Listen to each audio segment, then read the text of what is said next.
Maunika, we are live now. Good evening, everyone. I'm Dr. Maunika, medical advisor from Shield Health.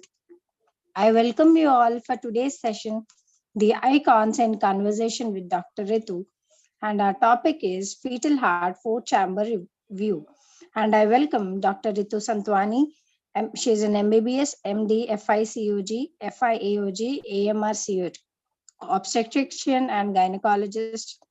IVF, she's a founder and CEO, 360 Degrees Health Care Studio, and infertility specialist at UHS Singapore.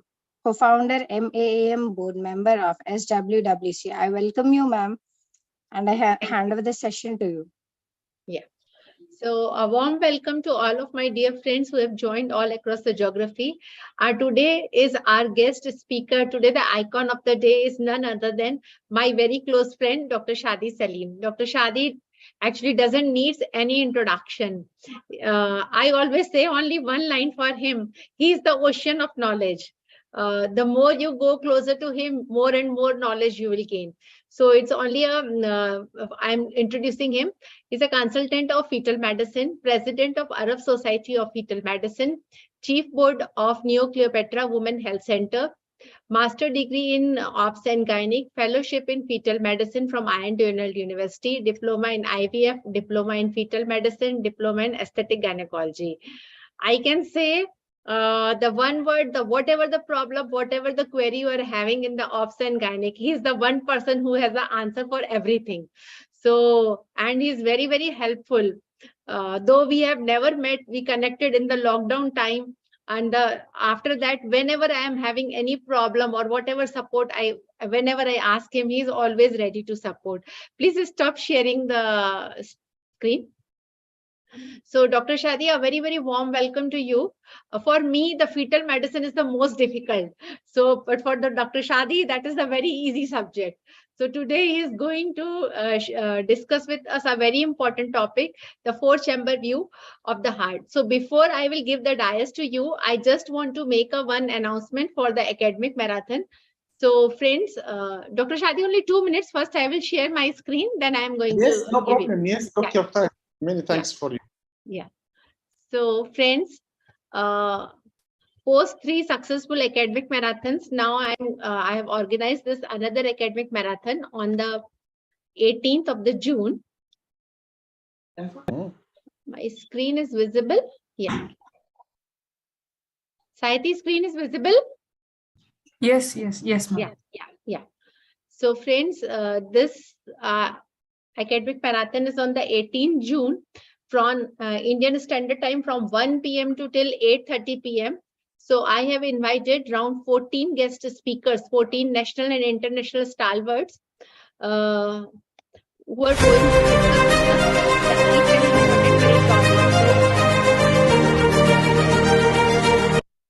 So all of you, please lock down your time. This academic marathon is totally free.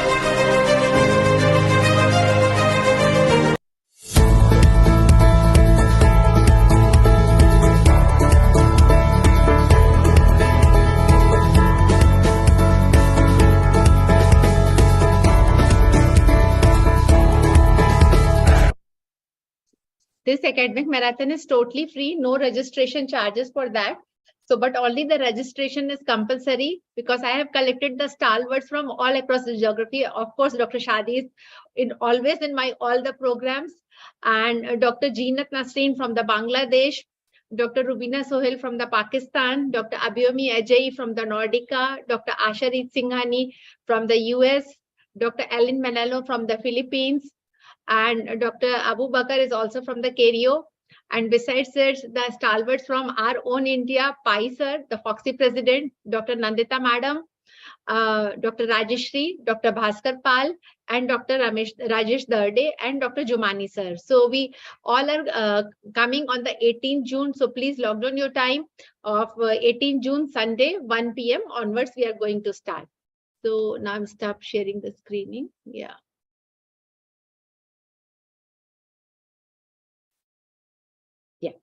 So once again, a warm welcome to all of my dear friends. So yeah, over to you, Dr. Shadi. We all are eagerly waiting to hear you. Many thanks, my dear friend, Dr. Ritu, for your invitation. And I'm very happy to be with you and to be with my colleagues at India. Today, we will talk about the very important topic, which is how to examine the fetal heart, especially the four-chamber view of the fetal heart. Firstly, we must understand the fetal circulation. The fetal circulation is different totally than the adult circulation in the three main important things. The first one is highly oxygenated blood is coming from placenta through the umbilical vein. Then the umbilical vein go to the liver, and there is connection between the umbilical vein and the inferior vena cava. This connection between two veins. So this connection is named ductus venosus. Why ductus venosus? Due to it's a connection between the umbilical vein and inferior vena cava. This is the first difference between the fetal circulation and adult circulation. After that, the highly oxygenated blood pass through the ductus venosus, entering the inferior vena cava near the entrance of inferior vena cava into the right atrium of the heart. When this highly oxygenated blood enters in the right atrium, go directly through this defect present in the middle third of interatrial septum, which is called foramen ovale. This is the second difference between the fetal and adult circulation. Some of blood pass from the right atrium to the right ventricle. This blood which pass through the right ventricle contracted and push this blood into the pulmonary trunk. Pulmonary trunk divided into two main branches. Right pulmonary artery going to the right lung, and the left pulmonary artery which are going to the left lung. But the lungs intrauterine are not working, so the resistance is so high in both lungs. So the blood going through the right and left pulmonary arteries find a high resistance due to the lung not working. So this blood come again to pass through the ductus arteriosus. Ductus arteriosus is a connection between the pulmonary trunk and the descending aorta. So this is essential to understand these three main differences between the fetal circulation and adult circulation. The next question: what is the importance of fetal echocardiography? Why we must do fetal echocardiography? This is very important to know why. What is the importance of this lecture? The first thing in why we do the fetal echocardiography, as fetal echocardiography is important due to the cardiac abnormalities are the commonest form of congenital malformation, with moderate and severe forms affecting about 0.3 to 0.9% of live births. Can you imagine about 1/3 of all congenital anomalies in human is congenital heart disease? So this is a very huge problem. Are you imagine every year 1.4 million children worldwide are born with congenital heart disease.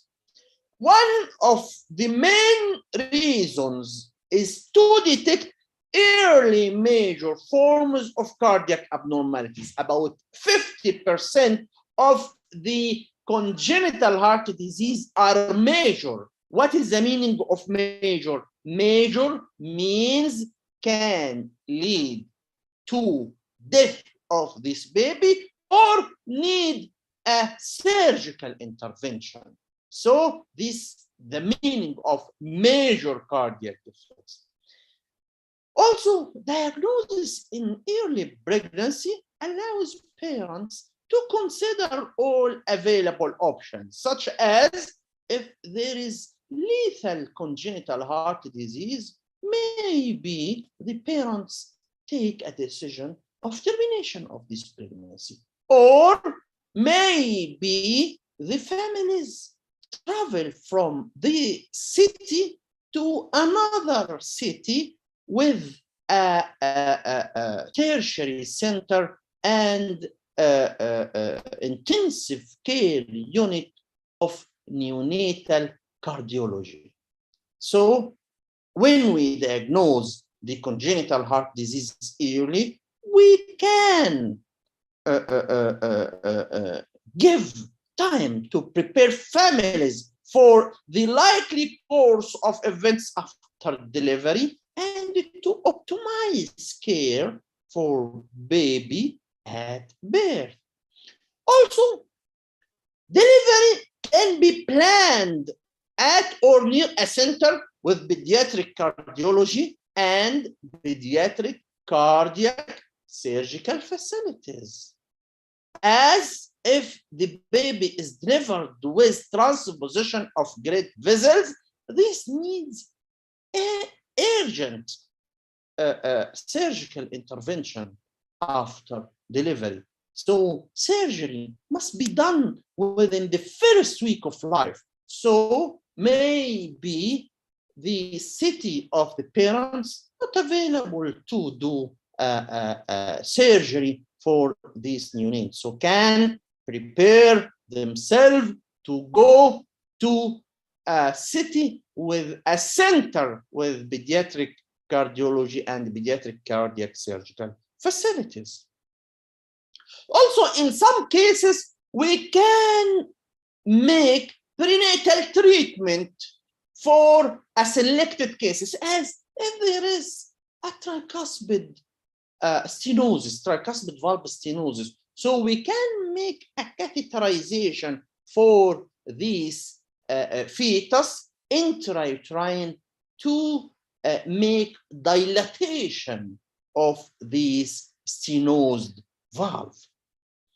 Also, maybe the parents' anxious due to previous history of delivering a baby with a major congenital anomaly. So these parents are coming for us to providing reassurance for them if they have already had an affected children. So this is a question of this most important question, why we must do fetal echocardiography.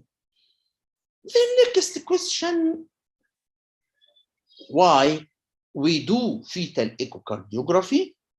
We must do fetal echocardiography if there is a risk factors. Risk factors may be maternal risk factors or fetal risk factors. According to maternal risk factors, if there is any family history of congenital heart disease, if the father with congenital heart disease, mother, or these parents bring another children with congenital heart disease, this is a risk factors for congenital heart disease. So we must do fetal echocardiography for the next pregnancy. Maternal metabolic disorders as diabetes and phenylketonuria. As you know, diabetes is a very, very famous disease in the ladies at the reproductive age. So if this lady is diabetic, so we must do fetal echocardiography. If the mother take maternal teratogen exposure, how do you know if the lady pregnant with IVF, the incidence of congenital heart disease increased by 3-fold? So any lady pregnant by IVF must consider her as a high risk and must do a fetal echocardiography for her baby.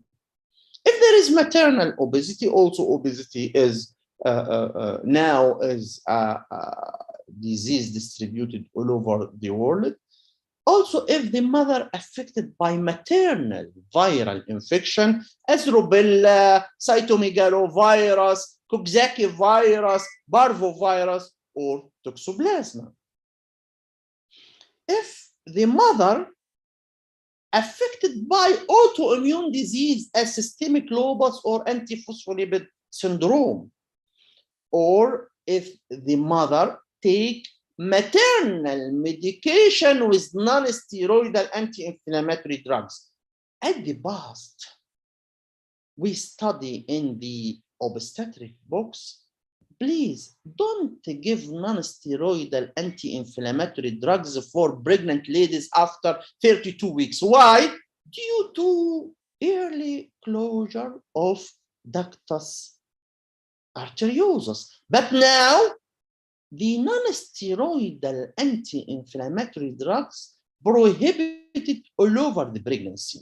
So don't give non-steroidal anti-inflammatory drugs, not give it before or after 32 weeks, as early in pregnancy can cause abortion, and in the second and third trimester can cause many congenital anomalies. Non-steroidal anti-inflammatory drugs is dose independent. What is the meaning of dose independent? This means you can take one tablet, and one tablet can cause a problem, and maybe take many tablets and nothing can occur. So this is dose independent. So please, any pregnant lady, not give her any non-steroidal anti-inflammatory drugs. If there is severe pain, give her Betadine or morphine. If there is mild pain, give her paracetamol. This is according to the maternal risk factors for congenital heart disease. So what about the fetal risk factors? The first one is chromosomal abnormalities. As you know, Down syndrome, there is high association between Down syndrome and the major congenital heart disease. So if this baby is Down syndrome, you must do detailed fetal echocardiography to detect if there is major congenital anomalies or no. Extracardiac abnormalities as congenital diaphragmatic hernia. If this baby affected by congenital diaphragmatic hernia, these also may be associated by cardiac abnormalities. So fetal echocardiography is mandatory for these cases. If during a routine examination, you find fetal cardiac arrhythmia, as arrhythmia may be caused by organic fetal congenital heart disease. Suspected cardiac anomaly or routine ultrasound, if there is thickened nuchal translucency. Nuchal translucency not used only for screening of Down syndrome, but also used in screening of congenital heart disease. So if you find thickened nuchal translucency at the 20-week scan, you must at 22 scan you must do detailed fetal echocardiography. If there is monochorionic placentation, as you know, the risk of all congenital anomalies and all problems are most higher in the monochorionic placentation. Now we discuss about the fetal circulation and indications of fetal echocardiography and why we can do fetal echocardiography. Now we talk about the ISO guideline, International Society of Ultrasound of Obstetric and Gynecology. This society make for us a form of report. All of us in any country must examine the baby and fill this in the report. You must check the thorax, shape, no masses, heart activity, size, cardiac access, four chamber view, left ventricular outflow tract, right ventricular outflow tract, and you must write a sign of correct here if it is normal, or if abnormal, make a sign here, or if you cannot visualize the organ, you can write a sign here. This NV means not visualized. We start the heart examination by the abdominal circumference and then go up to take a transverse section pass with the four-chamber view of the heart. This is named transverse views. This is the first one. This is four-chamber view. Then you take the probe, rotate it or sweep it to the right shoulder of the baby to bring the left outflow tract. After that, make more sweep up to make a right outflow tract. Then go up above the level of the fourth chamber to bring the three vessel view. This is pulmonary trunk, this is aorta, and this is superior vena cava. Today we will talk in details about the fourth chamber view. You know, if you do proper examination of the fourth chamber view, you can detect about 60% of the major cardiac malformations. Only one view, fourth chamber view, if you examine it properly, you can detect 60% of the congenital heart disease. About 40% of major congenital heart disease are only seen in the great artery views, and this is not above the scope of this lecture. So we talk now about the fourth chamber view. To know the importance of this lecture, you must know fourth chamber view can detect 6% of congenital heart disease. So this view is very important. So we do a lecture about this very important view. We must talk about fourth chamber view of the heart in terms of heart size, position, structure, function. Size, site, structure, function. 3S and 1 function. Size, site, structure, and function. It is ideally imaged when the fetal spine is down. Very difficult to examine fourth chamber view if the back of the baby is anterior. Why? Due to vertebral column make a shadow which can mask the details of the fourth chamber view of the fetal heart.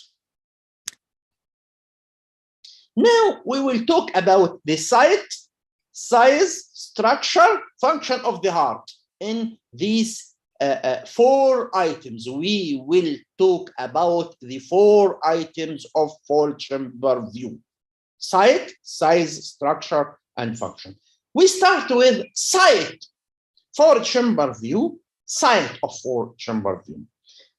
Firstly, the heart is located in the left side of the chest of the baby, and the apex is directed to the left also.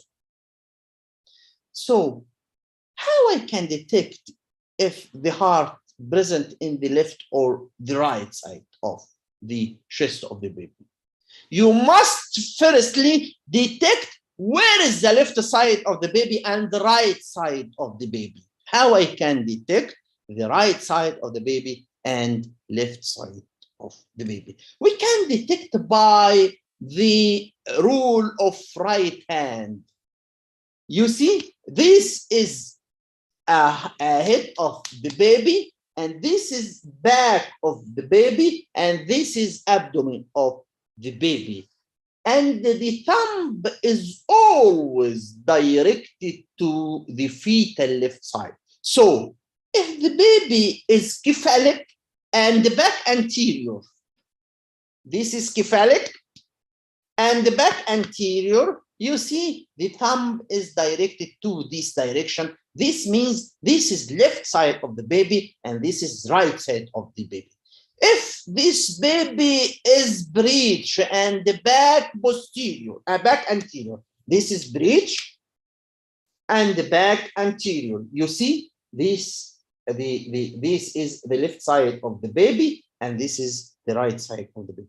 If this baby is breech, but the back is posterior and abdomen is anterior, this means the left side of the baby from this direction and the right side from this direction.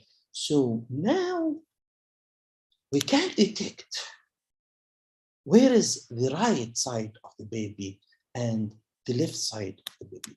So if you find the heart, the most of the heart present in the left side and the apex of the heart directed to the left side, this means the heart present in the normal position.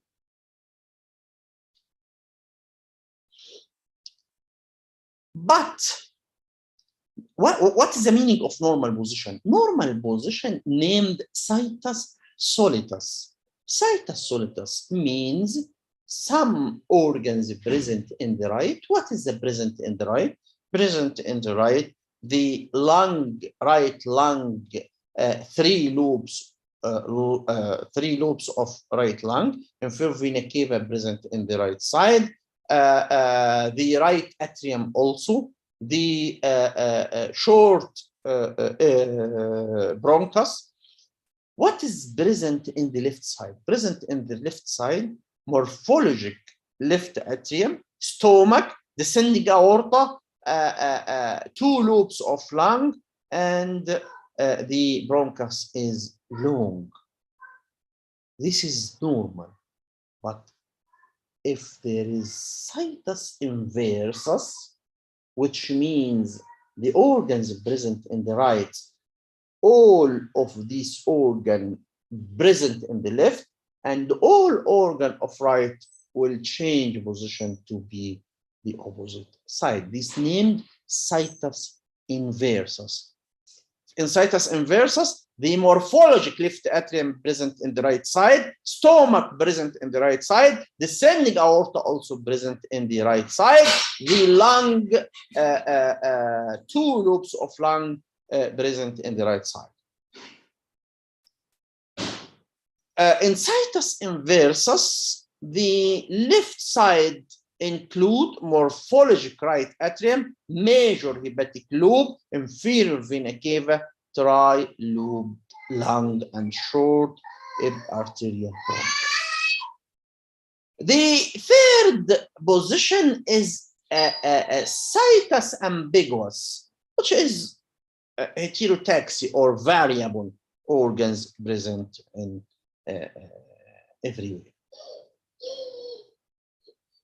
Are there any relation between the situs and the congenital heart disease? Sure. Normal situs or situs solitus, this is common. Most of us is the position is normal, means situs solitus. So congenital heart disease not increased with situs solitus, but in situs inversus, this is very rare, 1%, and there is a slightly increased in congenital heart disease, 0.3 to 5%. According to situs ambiguous, the incidence is 1 per 10,000 birth, and the congenital heart disease also increased with it. So now we talk about the four-chamber view, the site of the heart in four-chamber view. Now we talk about the size of the heart in four-chamber view. Again, we will talk about site, size, structure, and function. Now we finish the site of the heart in four-chamber. Now we talk about the size of the heart in four-chamber.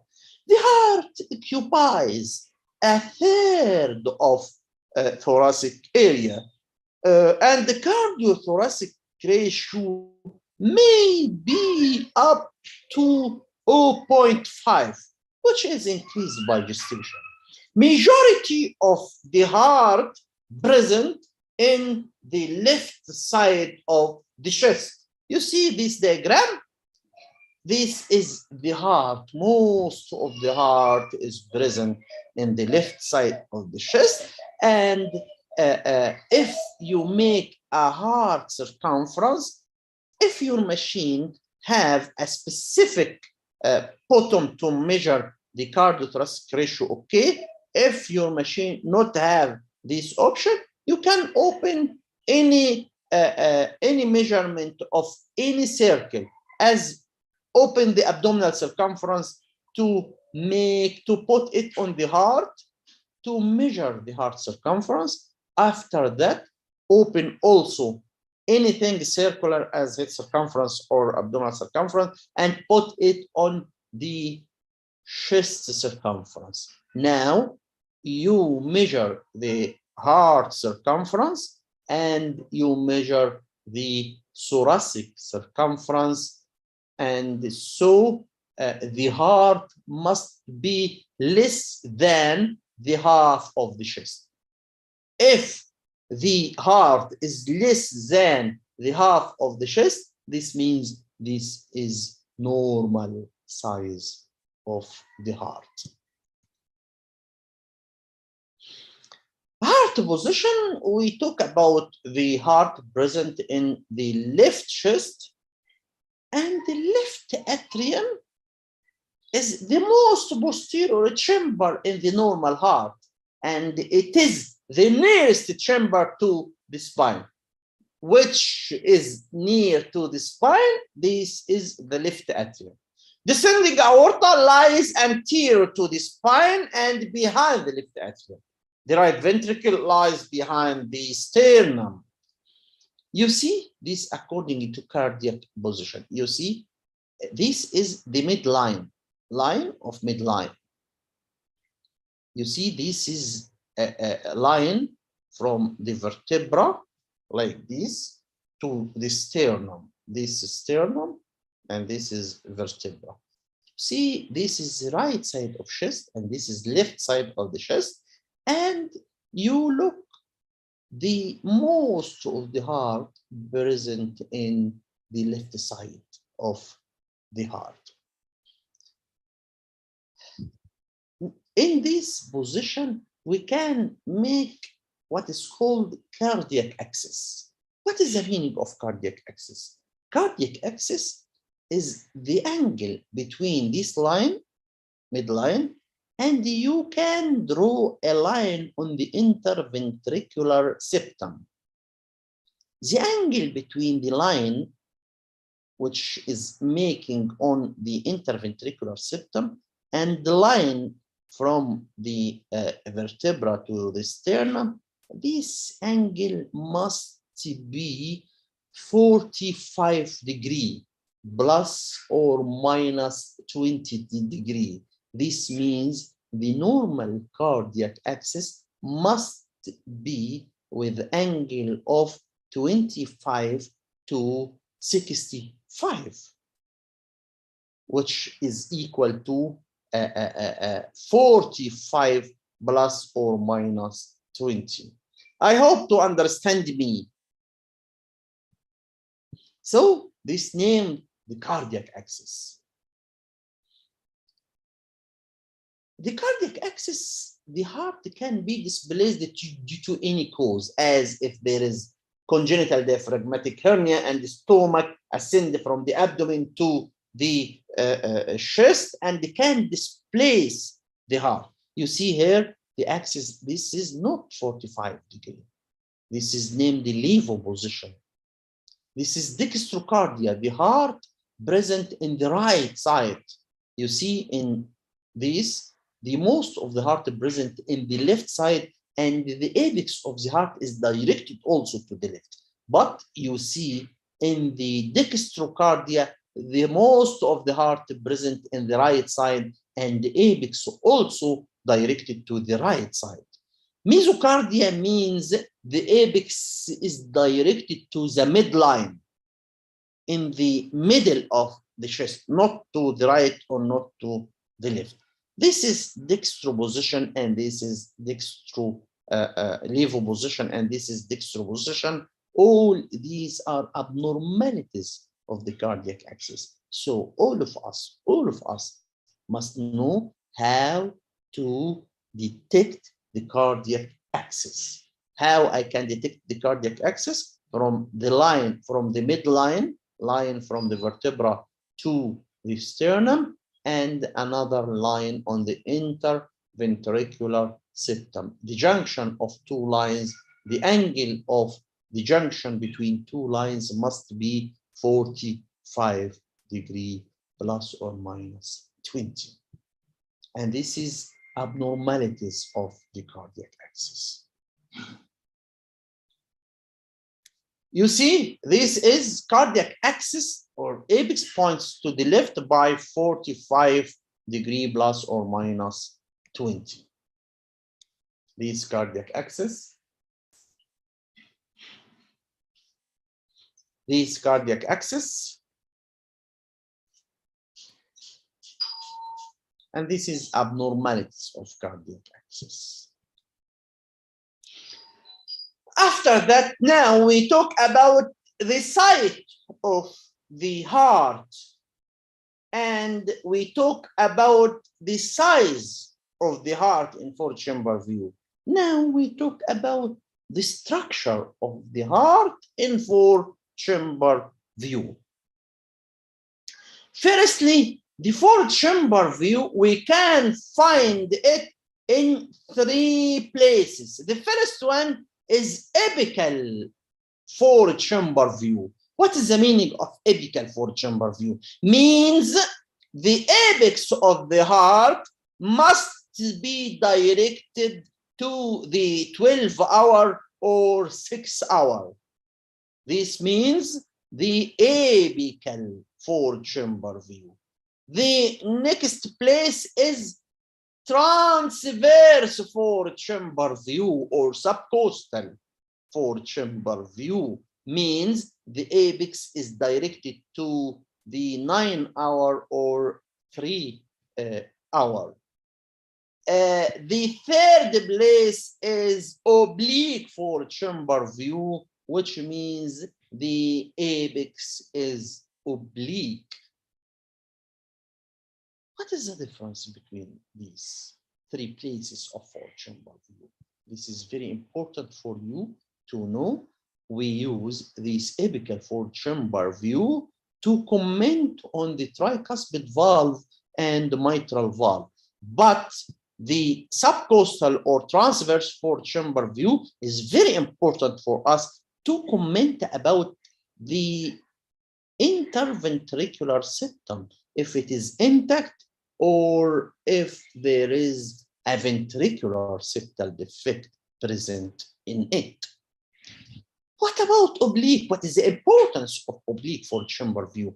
If you want to check the fetal arrhythmia, fetal heart rate, you must bring oblique for chamber view, and you can press on the bottom of the M mode, and the line of M mode, you must pass through the right atrium, crux of the heart, and left ventricle.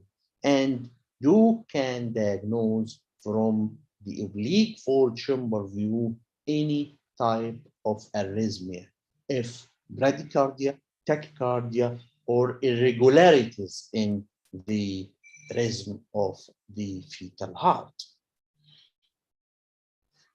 Now, we talk in details about the fetal heart structure.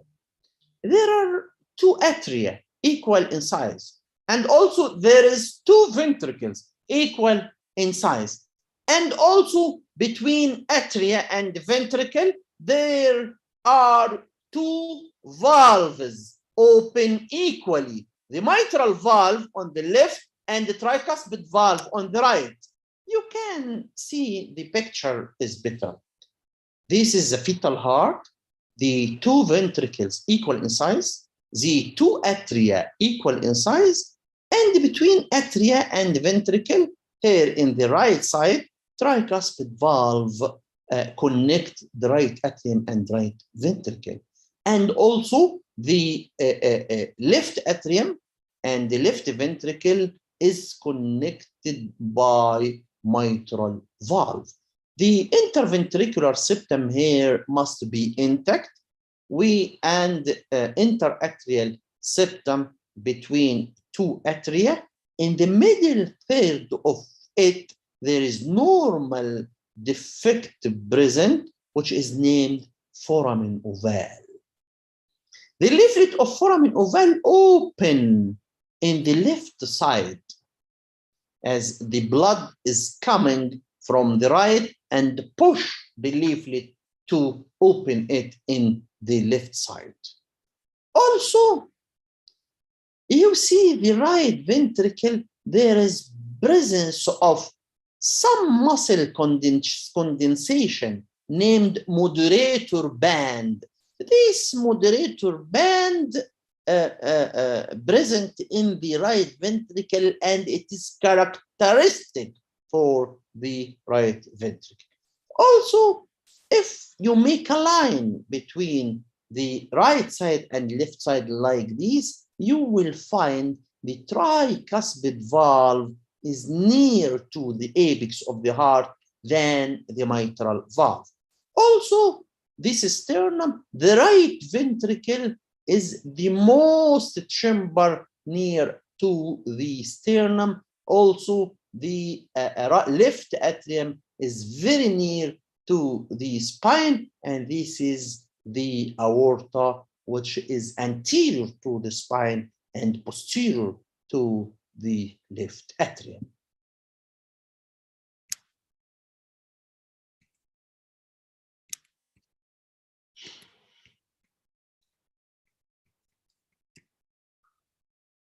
Ventricular chambers, there are two ventricles approximately equal in size, no ventricular wall hypertrophy, moderator band at right ventricular apex, ventricular septum must be intact from apex to crux. You see here, this is the right ventricle, this is the moderator band, which is characteristic for the right ventricle.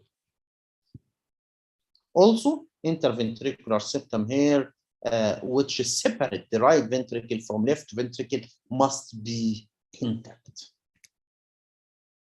You see here, this is the right ventricle, and this is moderator band present in it, and this interventricular septum, which must be intact. And if there is any defect, this means this is a congenital heart disease. I tell you before, the subcostal four-chamber view is very important to do comment on the interventricular septum. We cannot comment if the four-chamber view in the apical position, but must comment on the interventricular septum in this position, in this subcostal or transverse four-chamber view. This is the left ventricle.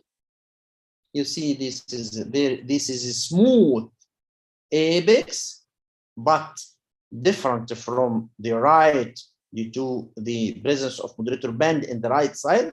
But here the apex is smooth without this muscle condensation. You see, this is the left ventricle, and this is the mitral valve. You see, mitral valve is bicuspid valve. There is two cuspids in the mitral valve and the three cuspids in the tricuspid valve. Also, you must check the ventricular septum. This is the muscular part of the ventricular septum, and this is the membranous part of the ventricular septum. You see, this is the interventricular septum.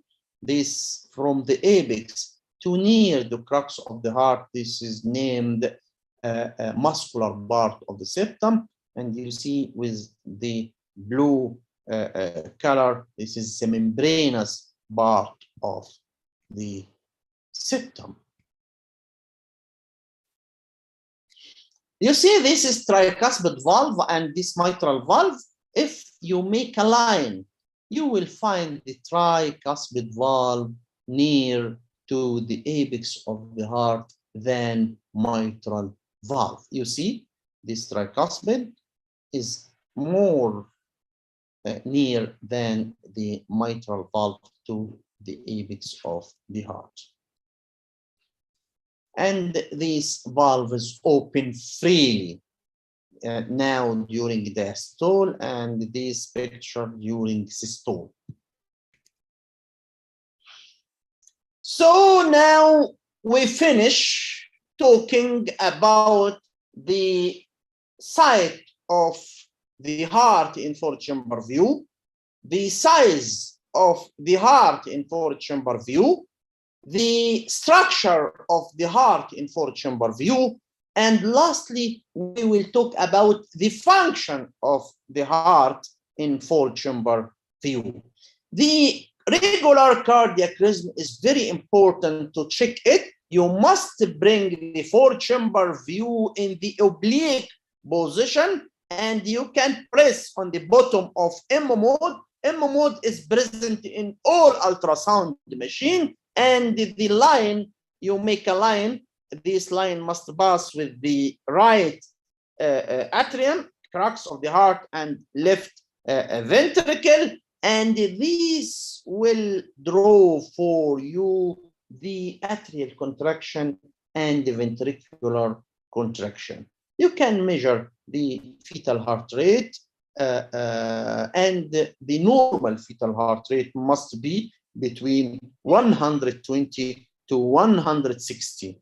If the fetal heart rate is less than 100, this means there is bradycardia. If the fetal heart rate more than 180, this means tachycardia. And also the rhythm must be regular. Maybe there is increased beat, this named extrasystole, or dropped beat.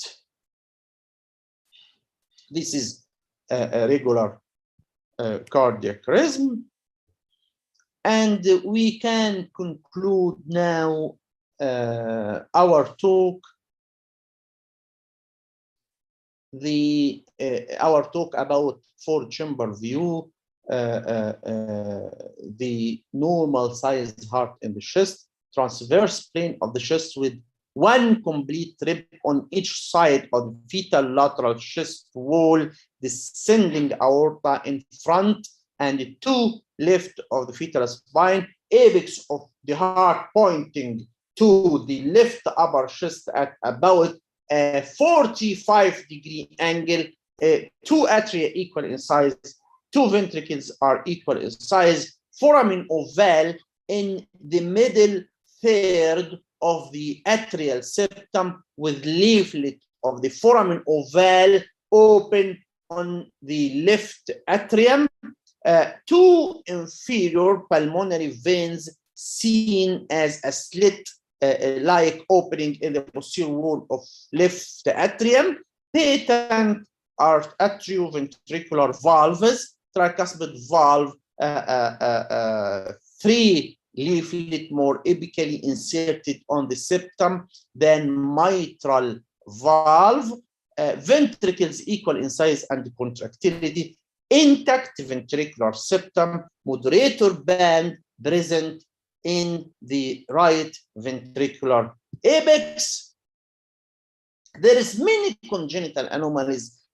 More than 60% of congenital anomalies can be diagnosed by 4-chamber view, but there are some congenital anomalies cannot be diagnosed by 4-chamber view, as tetralogy of Fallot, transposition of great arteries, double outlet right ventricle, small ventricular septal defects, common arterial trunk, mild semilunar valve stenosis, aortic arch abnormality. And lastly, many thanks for you and welcome with all Indian colleagues in Egypt. And this is 2 minutes about Egypt.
Egypt, where all things are beginning. Very nice, very nice. So, Most welcome with you. And I was very happy to be with you, and I hope to simplify the most difficult topic in the fetal medicine, which is fetal heart. very true, very true. Very nicely you explained everything. So thank you so much, Dr. Shadi. I know you are the teacher of teachers. You explain everything very nicely. But for me, the fetal medicine is the toughest subject. I can operate a big tumor, but for me, the fetal medicine is very tough. So today you explained very nicely for this, the fetal heart chamber. So really, we are very much thankful to you. Yes, of course, I would also love to visit the your country and see especially the pyramids, what we are reading from since our childhood. So friends, if there are any questions, we can take the questions now. I think we have received 2 questions. دكتور علوي شكرا جزيلا صديقي الغالي. دكتورة فاطمة أهلا وسهلا بيكي، شكرا جزيلا. Many thanks for you. I think they all are appreciating you, da? Yes, there is no question. Huh? Yes, it's amazing lecture. Yes, it's an amazing lecture. So, Dr. Shadi's lectures are always amazing. Lot of things to learn from you. Many thanks, my dear friend, and most welcome with you at any time at Egypt. So nice of you, so nice of you. Thank you. So I think we can wind off. If there are no more questions, we can wind off for today. So friends, again, I'm reminding all of you, please do block your time for the 18th June, Sunday, 1 p.m. Indian Standard Time. Cairo time also I will put in the flyer. So I have collected around the 14 stalwarts all across the geography. So each one is mastered in the one own subject. So please do log in on the 18th June at 1 p.m. So with this, we will wind up for today. Thank you once again, Dr. Shadi. Many thanks for you, my dear friend, for this very nice invitation. So thank you, Shield Pharma, for providing the platform, and thank you, Dr. Monica, and thank you, Sahiti. Friends, Thank the you, program, program has gone live on the YouTube. I will be posting the link in the ASFMS group of the recordings after some time. So those who have missed the lecture can go through this lecture again. Yeah. Bye-bye. Bye-bye.